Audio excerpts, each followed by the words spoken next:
As parents, we try our best to raise confident, resilient children. But sometimes the loving things we do every day quietly chip away at their self-esteem. In this video, we uncover 5 common parenting habits that unintentionally damage a child's self-esteem, and how to replace them with simple, science-backed strategies that build emotional strength, confidence, resilience, and secure attachment. Let me ask you something that might sting a little. What if the very things you're doing to help your child, the encouragement, the protection, the praise, are actually undermining their confidence? What if your best intentions are accidentally teaching them that they're not capable, not worthy, or not good enough? I know that sounds harsh. I know you love your child fiercely and would never intentionally hurt them. But here's the uncomfortable truth. Some of the most common parenting strategies, the ones we think are helpful, are actually eroding our children's self-esteem in ways we don't even realize. And the really challenging part? These aren't obviously harmful things. They're subtle. They're well-intentioned. They're things that most parents do without a second thought. But when we understand the psychology behind self-esteem development and look at what the research actually shows, it becomes clear that we need to shift some of our everyday patterns. In this video, I'm going to walk you through 5 common habits that secretly damage children's self-esteem. But more importantly, I'm going to give you concrete, practical alternatives, things you can start doing today that will build genuine confidence, resilience, and self-worth in your child. Because here's what I want you to understand. Self-esteem isn't built through constant praise or protection from all difficulty. Real self-esteem comes from mastery, from overcoming challenges, from genuine accomplishment, and from knowing that you're valued for who you are, not just what you achieve. Before we dive in, make sure you hit that subscribe button because we're covering crucial information today that could genuinely change the trajectory of your child's emotional development. And I don't want you to miss any of it. And don't forget to comment here below your experiences. I read and answer everybody. So let's start with the first habit that damages self-esteem. And this one is going to surprise a lot of you. Constant praise, especially generic praise like good job or you're so smart. Now, I can already hear some of you thinking, wait, praise is bad? We're supposed to praise our kids. And yes, praise has its place. But the way most parents praise is actually counterproductive. Here's what the research shows, and this comes from decades of studies by psychologist Carol Dweck and others. When we constantly tell children, you're so smart or you're so talented, we're teaching them that their worth is tied to their innate abilities. This creates what's called a fixed mindset, the belief that intelligence and abilities are static traits you either have or don't have. Children with a fixed mindset become afraid of challenges because challenges might reveal that they're not as smart or talented as everyone keeps saying. They start avoiding difficult tasks, giving up easily when things get hard, and feeling devastated by failure because failure means they're not smart, which means they're not valuable. Contrast this with children who develop a growth mindset, the belief that abilities can be developed through effort and learning. These children embrace challenges, persist through difficulties, and see failure as information rather than a verdict on their worth. And how do we cultivate growth mindset? By changing how we praise. Instead of, you're so smart, try, you worked really hard on that problem and figured it out. Instead of, you're such a talented artist, try, I can see you spent a lot of time on the details in this drawing. Instead of, good job, try. You practice that skill over and over, and now look at what you can do. The difference is subtle, but profound. You're praising effort, strategy, persistence, and improvement, things they control rather than innate traits they don't control. This builds genuine confidence because they learn that their actions matter, that they have agency, that they can get better at things through practice. Here's what this looks like in daily life. Your child brings home a test with a good grade. Instead of, you're so smart, I knew you'd ace it, you say, you studied really hard for this test. Your preparation paid off. One attributes success to something they are. The other attributes success to something they did. That difference shapes their entire relationship with learning and challenge. The second habit that damages self-esteem is overprotecting and blocking all resilience-building experiences. I call this the shield. When parents constantly step in to prevent their child from experiencing any difficulty, disappointment, or failure. I see this everywhere. Parents who do their child's homework to make sure it's perfect. Parents who call the teacher to fix every small conflict. Parents who won't let their child try something difficult because they might fail. Parents who swoop in at the first sign of frustration to solve the problem for them. And I understand the instinct. We love our children. We don't want them to struggle or hurt. But here's what the research on resilience tells us. Children don't develop confidence from always succeeding. They develop confidence from struggling, failing, and learning they can handle it. Every time you step in and solve a problem your child could solve themselves, you're sending a message. I don't think you're capable of handling this. Every time you protect them from natural consequences, you're saying, you need me to manage your life because you can't do it yourself. That's not what you intend to communicate, but it's what they're learning. Think about building physical strength. Muscles don't get stronger by never being challenged. They get stronger by being pushed to their limit, experiencing micro tears, and rebuilding stronger emotional resilience works exactly the same way. Children need to experience manageable challenges, work through difficulties, and discover their own capability. So what does this look like practically? When your child is frustrated with homework, instead of jumping in to help immediately, try asking, what have you tried so far? What could you try next? Where could you find help if you need it? You're coaching, not rescuing. When your child has a conflict with a friend, instead of calling the other parent or solving it for them, try, that sounds really hard. What do you think you could say to your friend about how you're feeling? You're building their conflict resolution skills, not taking over. When your child wants to try something difficult, climbing higher, attempting a hard project, trying out for a team, instead of discouraging them to prevent disappointment, try. That's a big challenge. What's your plan? What will you do if it doesn't work out the first time? You're preparing them for possibility of failure while believing in their ability to handle it. The third habit that damages self-esteem is comparison and conditional approval. This happens when parents, often without realizing it, communicate that love, approval, or pride is contingent on performance, achievement, or being better than others. This shows up in subtle ways. Why can't you be more like your sister? Your friend Emma got an A. What happened with your test? I'm so proud of you for winning. But silence when they lose. You're my star athlete, but disappointment when they want to quit the sport. These messages, repeated over time, teach children that their worth is conditional and relative. Here's what happens psychologically.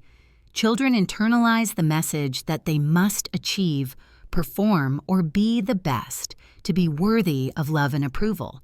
This creates anxiety, perfectionism, and a fragile sense of self that's entirely dependent on external validation. They become adults who are driven but never satisfied, successful but never feeling good enough, constantly seeking approval but never feeling secure. The research on this is clear. Children who receive conditional regard, love, and approval that depends on meeting expectations show higher rates of anxiety, depression, and lower overall self-esteem compared to children who experience unconditional positive regard. So what's the alternative? It's separating your child's worth from their achievements. It's making it crystal clear that your love, pride, and approval are not contingent on performance.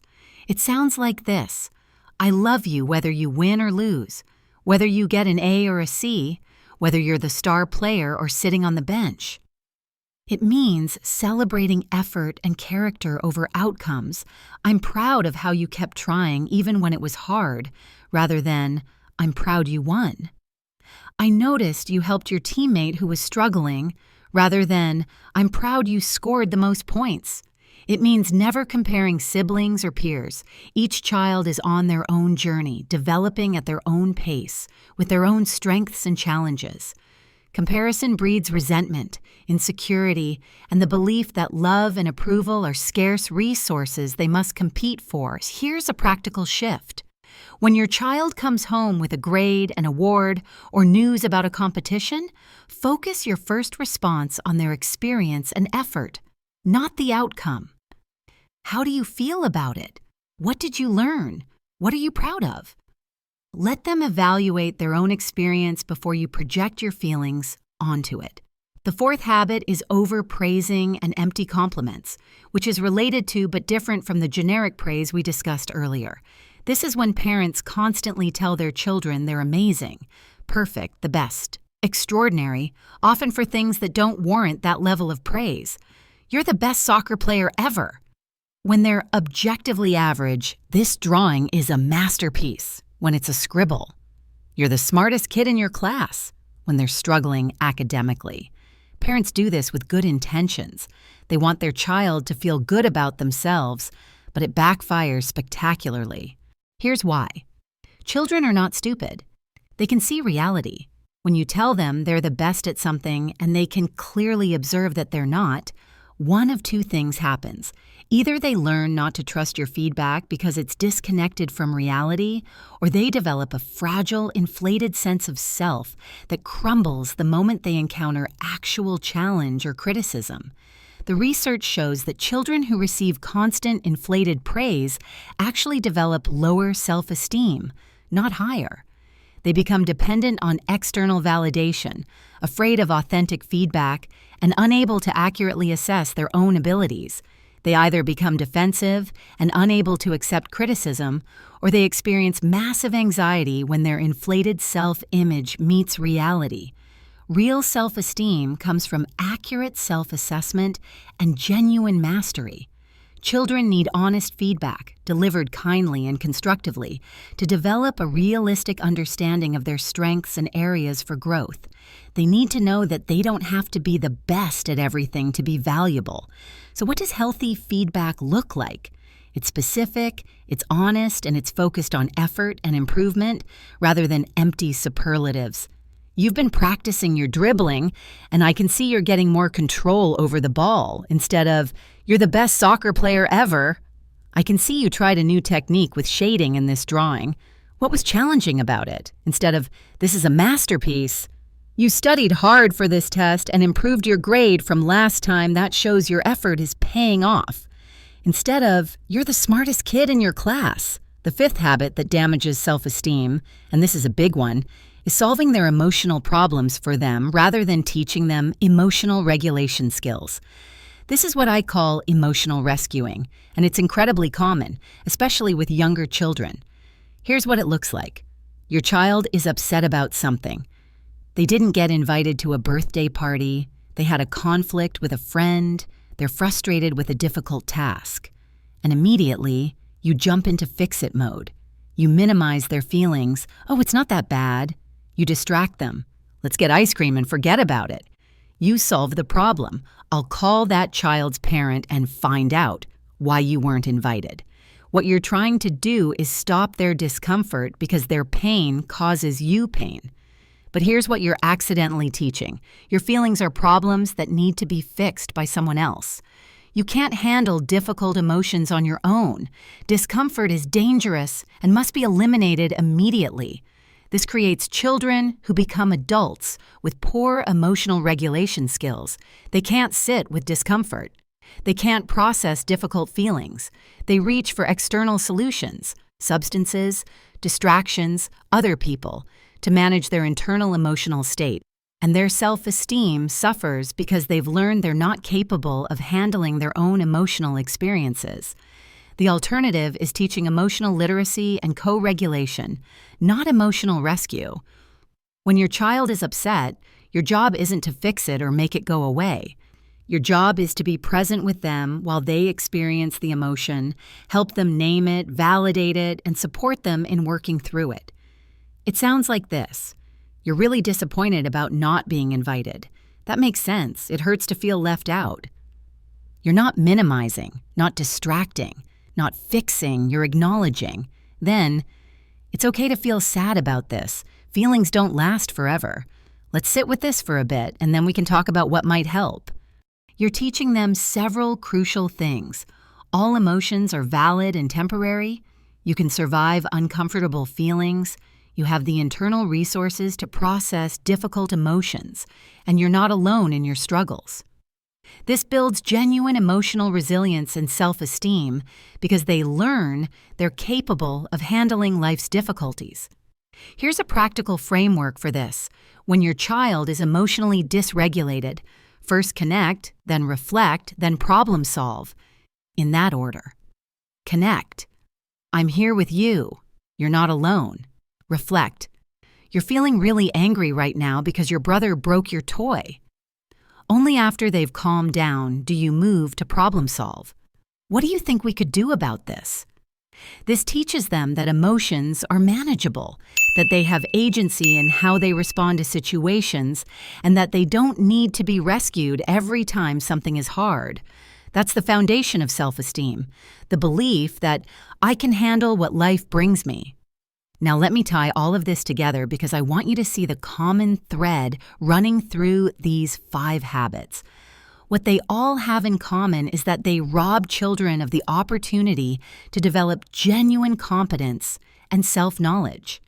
They create a false, fragile sense of self that's dependent on external factors: praise, protection, achievement, validation. Real self-esteem isn't built through what we say to our children or how we shield them from difficulty.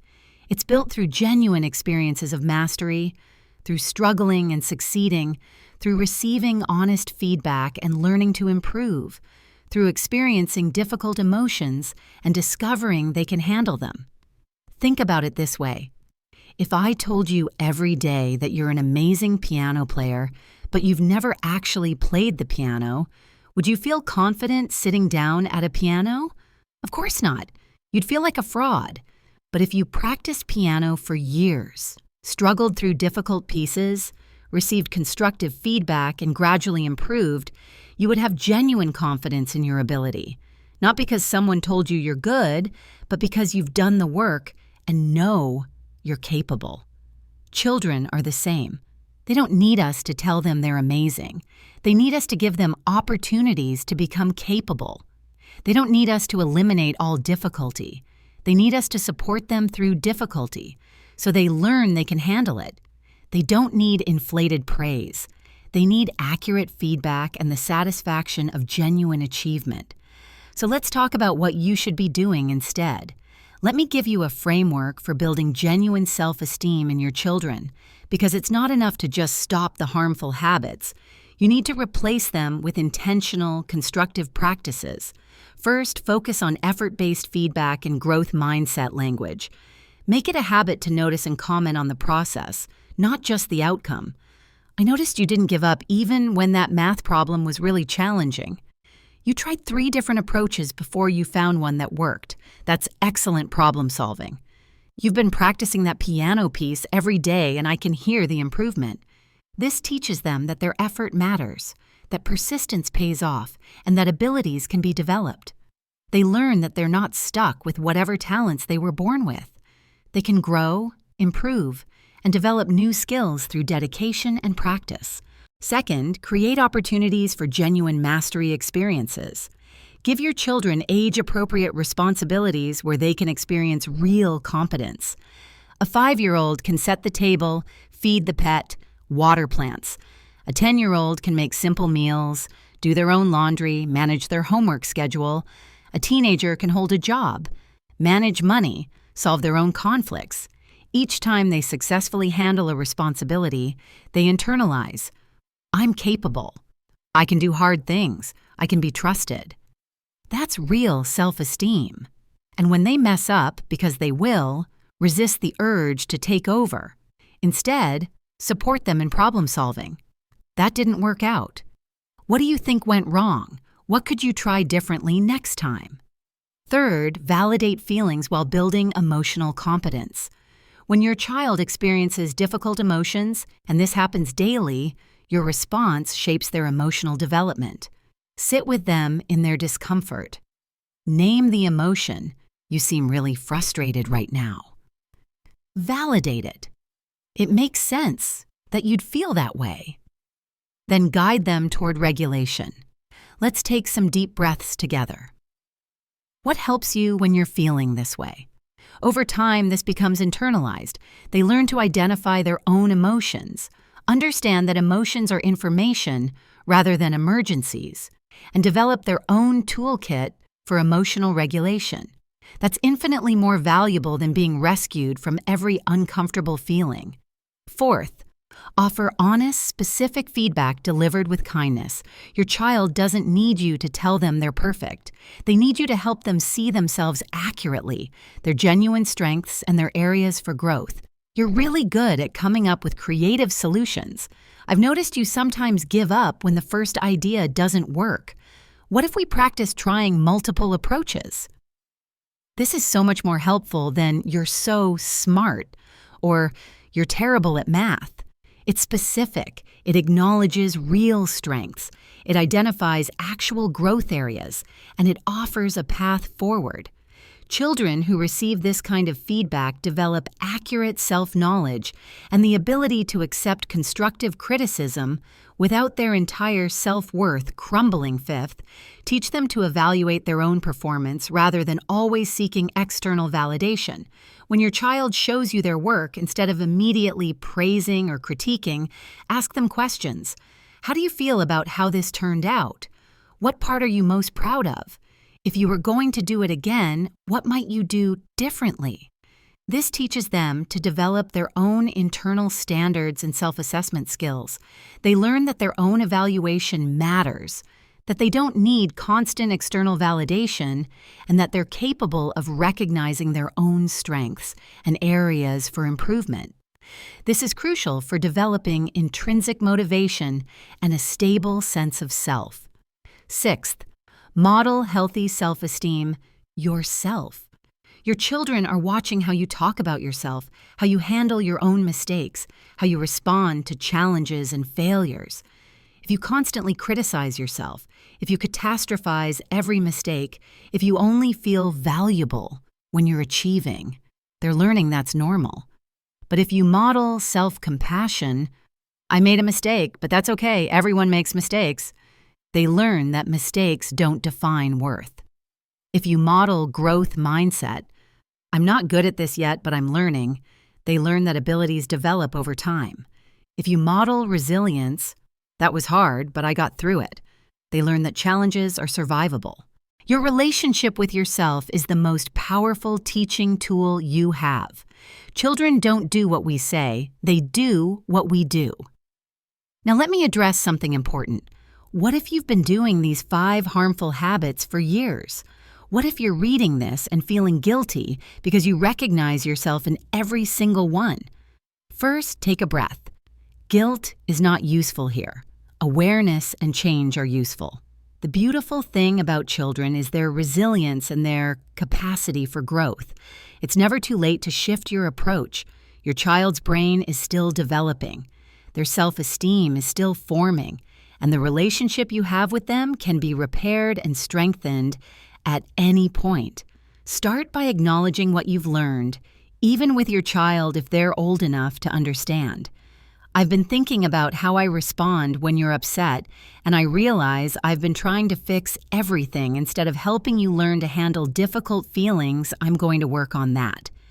This models accountability, self-reflection, and growth, all valuable lessons.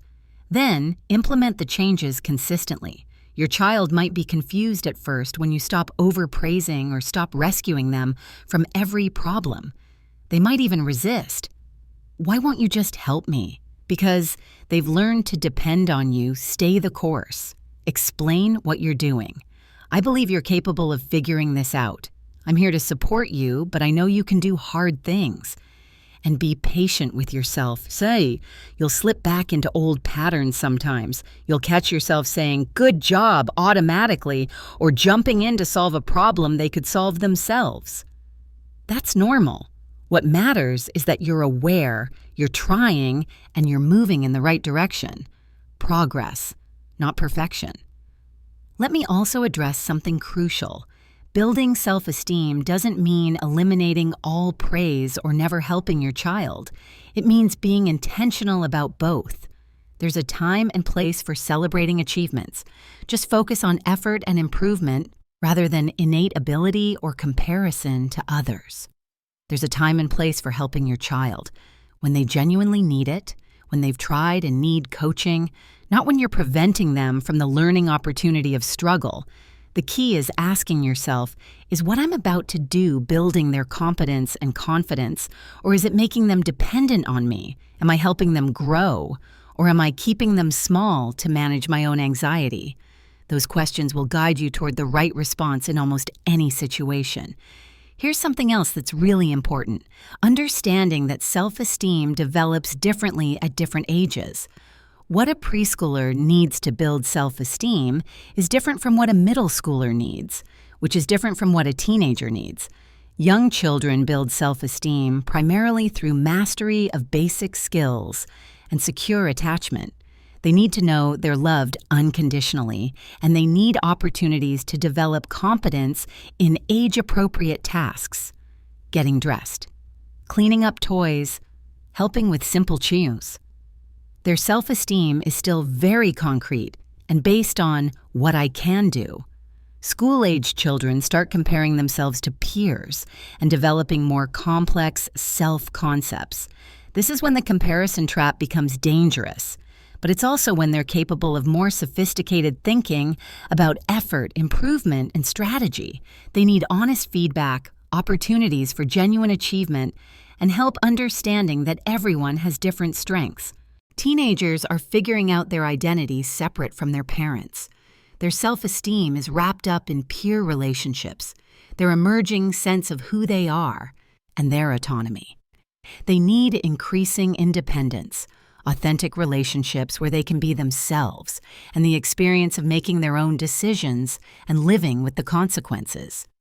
The principles we've discussed apply at every age, but the application looks different. You're not going to have the same conversation with a 5-year-old that you have with a 15-year-old.